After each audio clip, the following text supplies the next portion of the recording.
Récolter des olives à coups de râteau en plastique. Le geste est devenu machinal pour Rémi Couturier. Il a planté ses premiers oliviers ici il y a 17 ans. À l'époque, le pari était risqué. Ce lieu est un lieu au départ qui était complètement en friche depuis plusieurs décennies parce qu'il n'y avait plus d'eau et il n'y avait plus rien depuis plus d'un siècle.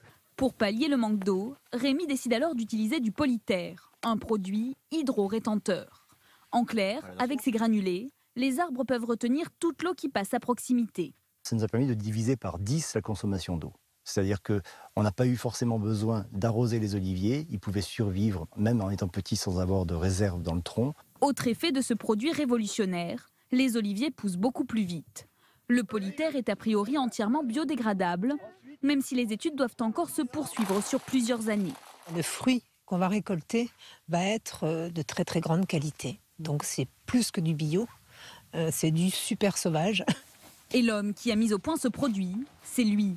Ce scientifique parle d'une invention qui change les données géologiques.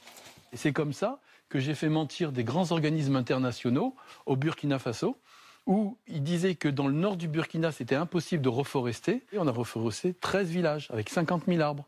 La raison de cette efficacité, les granulés de polytère sont capables de gonfler 500 fois leur taille en capturant de l'eau. 20 grammes de polytère sec correspond à toute cette quantité sous forme solide. Le scientifique a toujours refusé de céder son brevet aux grandes compagnies agroalimentaires, malgré des propositions financières colossales. Son but, assure-t-il, n'est pas de devenir riche, mais de faire profiter le plus de monde possible de son invention.